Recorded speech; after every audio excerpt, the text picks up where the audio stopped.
Pozdravljeni. Teden je znova naokrog in prišel je čas za prispevek posvečen komentarju novic. Tokrat številka 39 v letu 2021 in poglejmo si skupaj, kaj vse se je zanimivega zgodilo v preteklih dneh.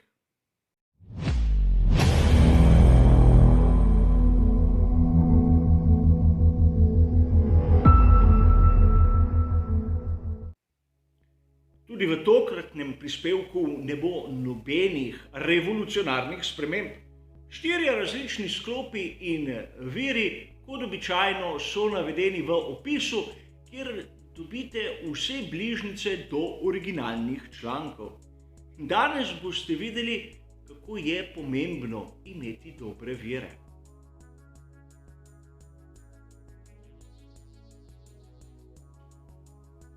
Marsikdo izmed vas se spomni, da sem prav tu v komentarju novic pred časom nekako povezal moj prispevek s kolumno Palmerja in seveda tudi video analizo Scotta Mansella.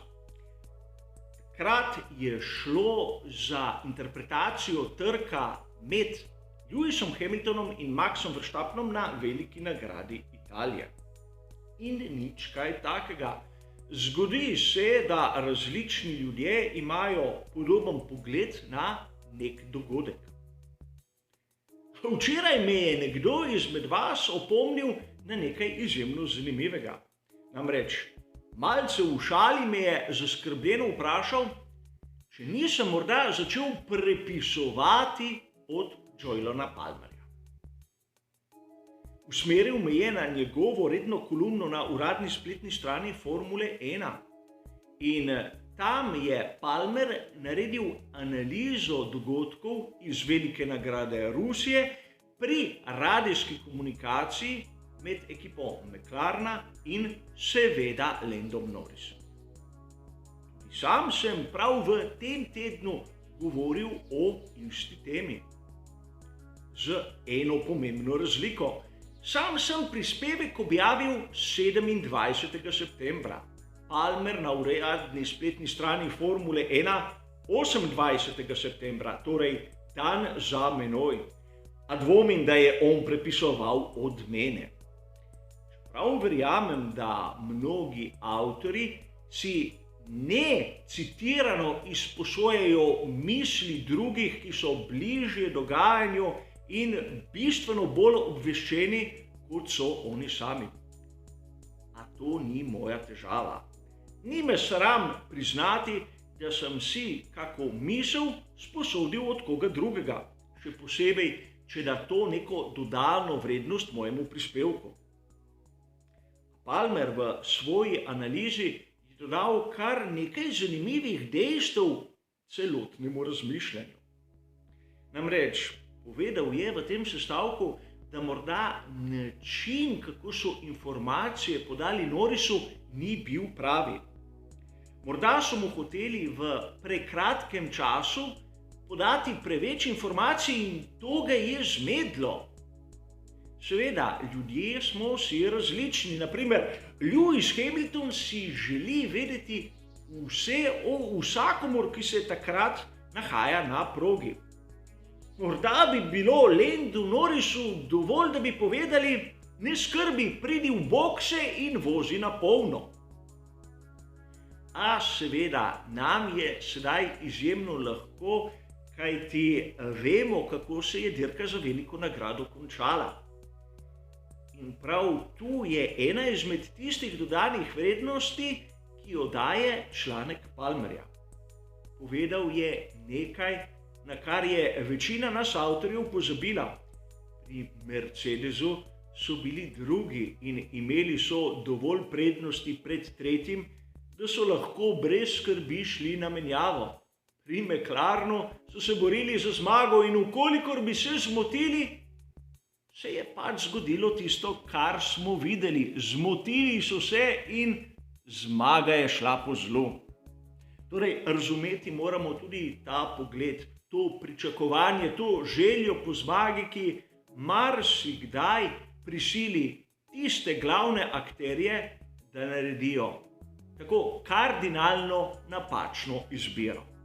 A to je Formula 1 in tudi zaradi tega je zanimiva. Mi pa pojdimo raje k drugemu sklopu.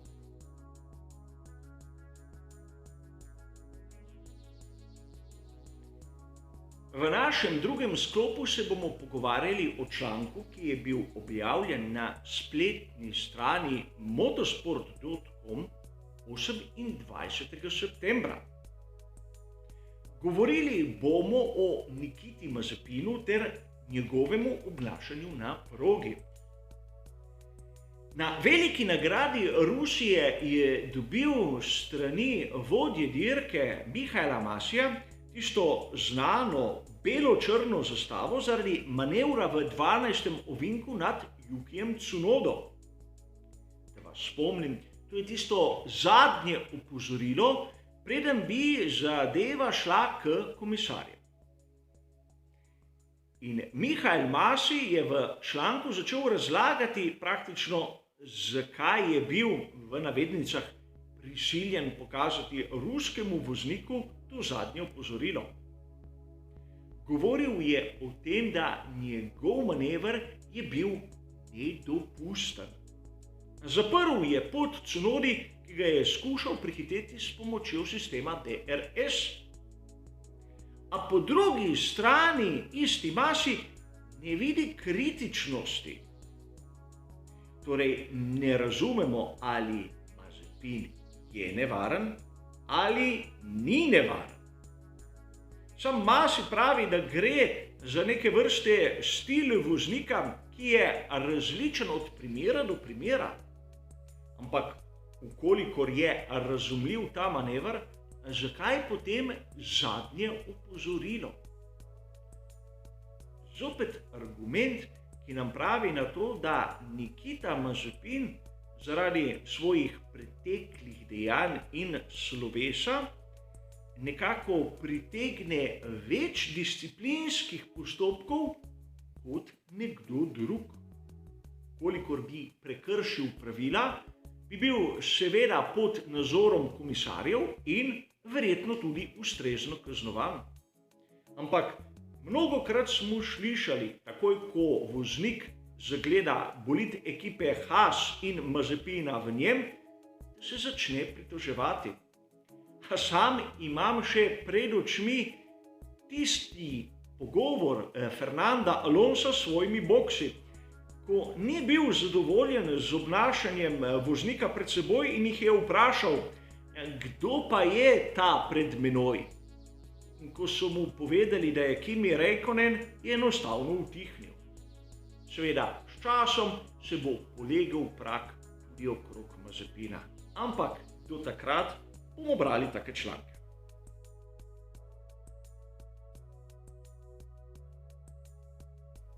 V vikendu namenjenemu veliki nagradi Rusije je bilo tudi ogromno govora okrog novega pogonskega sklopa pri skuderiji Ferrari. Kot dobro vemo, ga je prvi dobil na preizkus Charles Leclerc. Ne gre samo za novo enoto, temveč ima ta enota v določenih komponentih tudi bistvene spremembe. Na italijanski verziji spletne strani motorsport.com je 29. septembra Franco Nunez napisal kar obsežen članek, ki nam skuša razložiti, kakšne so te spremembe. In priznam vam, da po branju tega članka mi je ostalo v mislih več odprtih vprašanj kot nekih gotovosti. Pojdimo lepo po vrsti. Sam Nunez prizna, da povečanje same moči manjše kot 10 konjev, kar je bilo nekako pričakovano, ampak spremembe so vezane na električni del, predvsem na baterijo. Baterija, ki jo je imel vgrajeno Charles Leclerc, je bistveno drugačna od svoje predhodnice. Še zmeraj ima litijeve ione, ampak katalizator ni v tekočem, temveč v trdnem stanju. In tudi ne deluje na 400 voltih, temveč na 800 voltih. Skupaj naj bi prihranili najprej pri teži same baterije, ki naj bi bila po ocenah sedaj 2 kg lažja, kar je v svetu Formule 1 ogromno. Kot druga točka smo lahko nekako razbrali, da pri polnjenju in praznjenju baterije se sedaj sprošča bistveno manj energije. Torej, baterija potrebuje bistveno manj hlajenja kot do sedaj. In če to ne bo toliko vplivalo na SF21, bo zagotovo vplivalo na bolide v prihodnosti, ki bodo lahko imeli manjše hladilne površine. A na to pridemo do točke, ki me je pustila osebno rahlo zmedenega. Namreč Franco Nunez trdi, da s to tehnologijo baterije jo je mogoče bistveno hitreje napolniti in sprazniti, kar je seveda fantastično. Ampak tehnični pravilnik Formule 1 se v tem času ni spremenil. Kolikor je meni znano, ima lahko element MGUK samo 120 kW. In v enem krogu lahko hibridni sistem napolni baterijo z 2 megajouloma in v istem krogu lahko iz baterije porabi 4 megajoule. Torej, če jo hitreje polnimo in praznimo, to ne spremeni teh omejitev. Seveda, gre za članek, katerega je napisal priznani avtor, ki ima boljše vire kot jaz sam. In razumem, da v Formuli 1 imamo daljše in krajše kroge.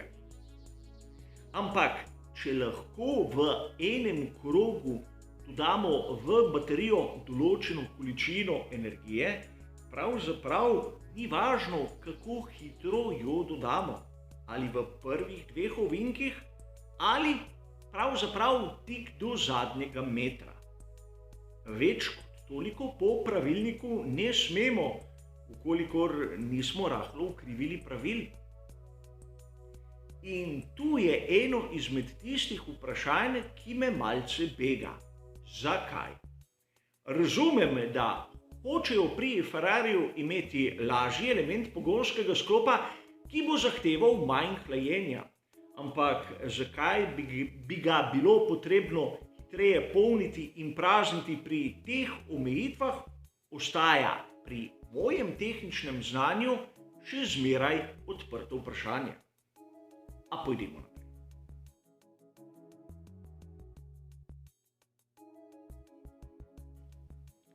V zadnjem sklopu se bomo pa malce posvetili novi tehnični direktivi vezanimi na postanke v Formuli 1 in težavah, ki so jih imeli pri Red Bullu. Navajam izjavo Christiana Hornerja, ki smo jo lahko zasledili 29. septembra na spletni strani Race Fans. Christian Horner je priznal, da daljši postanek Sergija Pereza ni bil v zvezi z novo tehnično direktivo, temveč je šlo za običajno napako v samem postanku. Seveda, pri postanku so udeleženi tudi mehaniki, ljudje in lahko pride do določenih napak. A treba je razumeti, zakaj prihaja do tolikšne polemike vezane na že prej omenjeno tehnično smernico. Najprej, mi navdušenci teh smernic ne vidimo. Ne gre za dokument, ki je javen za razliko od tistih komisarskih odločitev ali pravilnikov Formule 1. In kar mi izvemo, je tisto, kar tehnično osebje raznih ekip pove novinarjem oziroma drugim zainteresiranim v svetu Formule 1. Pri FIA so ugotovili, da se pri postankih v boksih gre v neke vrste skrajnosti. Zato so zaukazali, da senzori pri določenih operacijah morajo imeti nek zamik. Torej, da se bomo razumeli, od trenutka, ko mehanik odmakne tisto pnevmatsko udarno pištolo od platišča, do trenutka, ko se prižge zelena luč nad glavo voznika, mora preteči določen interval časa. In ta je omenjen v različnih virih, nekje od 0,2 pa do 3,5 desetink. To zaradi tega, da bi se nekako izognili nesrečam, ki bi lahko bile ob takem ritmu zmeraj bolj verjetne. In marsikdo bo sedaj rekel, tako se pokvari ves čar postanka. Ampak mi, navdušenci, se moramo sedaj vprašati, koliko v resnici je 3,5 Ko gledamo čase nakrog, se nam to zdi ogromno, kajti čas v Formuli 1 se meri na tisočinke. Ampak v realnem svetu, v našem svetu, koliko je v resnici 3,5? Edini primer, ko bi vam to lahko lepo pokazal, je naslednji. Pol sekunde. Torej, 3,5 je bistveno manj od tistega, kar sem skušal doseči na štoparici. In če je to dovolj, da bodo mehaniki malce bolj varni, je verjetno tudi dobrodošla sprememba. A o tem, koliko in če bo uspešna, bomo videli kot običajno v prihodnosti. Kar se tiče tokratnega komentarja novic, je to vse. Hvala za vašo pozornost ter seveda nasvidenje.